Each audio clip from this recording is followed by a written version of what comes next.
இது சிவகங்கையிலேருந்து ரெகுலராக பரமக்குடி போயிட்டு ஒர்க் பண்ணிட்டு வரோம் சார். இப்போ இந்த 2 பஸ் ஸ்டாண்டு கட்டினதுனால ப்ரைவேட் பஸ்ஸும் டவுன் பஸ்ஸும் பழைய பஸ் ஸ்டாண்டு போகுது. இப்போ இந்த பிஆர்சி பஸ் மட்டும்தான் புது பஸ் ஸ்டாண்டு வருது. நாங்கள் பரமக்குடியிலேருந்து ரெகுலராக வந்துட்டுருக்கோம். எங்களுக்கு 7 மணியை விட்டால் அதுக்கப்புறம் ப்ரைவேட் பஸ்ஸு டவுன் பஸ் தான் இருக்குது. அவங்க உள்ளே வரமாட்டுறாங்க. எங்களுக்கு சிவகங்கையிலேருந்து வர்ற பஸ்ஸு புது பஸ் ஸ்டாண்டோடையே திரும்பிடுது.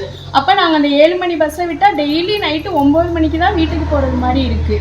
எல்லா பஸ்ஸும் புது பஸ் ஸ்டாண்டு வந்தால் தான் சார் எங்களுக்கு கரெக்டாக இருக்கும்.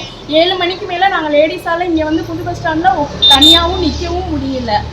எங்களுக்கு நாங்கள் வேலை பார்க்குறவங்களுக்கு ரொம்ப சிரமமாக இருக்குது. எல்லோரும் நடவடிக்கை எடுத்து எல்லா பஸ்ஸும் லைட்டும் இல்லை, அன்டைமாக எங்களால் இருக்கவும் முடியல. வெறும் ஜென்ஸாக இருக்காங்க, லேடிஸ் ஒத்தையில் நிற்க முடியல.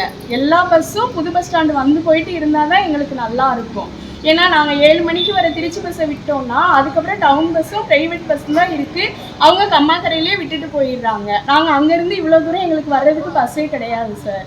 டெய்லி 9:30 வீட்டுக்கு போகிறது மாதிரி இருக்குது. கொஞ்சம் நடவடிக்கை எடுத்து எங்கள் லேடிஸ் எல்லாம் எங்களோட பாதுகாப்பெல்லாம் நீங்கள் நினச்சி பண்ணிங்கன்னா கரெக்டாக இருக்கும். ஏன்னா நாங்கள் ரொம்ப இந்த ஒரு புது பஸ் ஸ்டாண்ட் வந்ததுலேருந்து ரொம்ப அவஸ்தைப்படுறோம். புதிய பேருந்து நிலையம் கட்டி கடந்த 3 ஆண்டுகளாக ஆகியுள்ளது.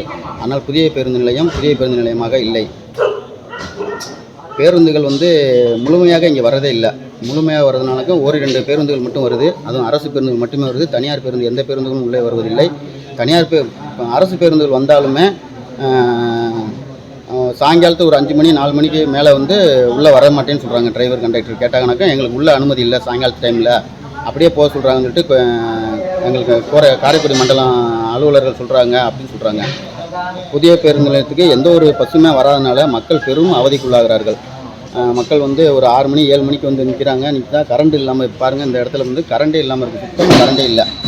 கரண்ட் இல்லாமல் இருக்குது. கரண்ட் இருக்குது, கரண்ட் இல்லைன்னு சொல்ல, கரண்ட் இருக்குது. மின்சாரம் இருந்தும் அந்த மின்சாரத்தை இயக்குறதுக்கு ஆள் இல்லாமல் இருக்கிறாங்க. அந்த சுவிட்சு போட்டு விடுறதுக்கு அவர் பணியாளர்கள் இல்லாமல் இருக்கிறாங்க. அதுபோல் பள்ளி குழந்தைகள் 6 மணி இந்த டியூஷன் முடிஞ்சு வரவங்கலாம் நிற்கிறாங்க. அந்த டைமில் கரண்ட் இல்லாமல் இருக்கும். நாய்கள் பிரச்சனை பெரும் பிரச்சனையாக இருக்குது. அன்னைக்கு கூட பார்த்திங்கனாக்கா அந்த நாய்கள் துரத்தி ஒரு பெண்ணை கீழே ஒரு மாணவியை கீழே தட்டி கடிச்சிருச்சு. அதனால் நாய்கள் பிரச்சனை பெரும் பிரச்சனையாக இருக்குது.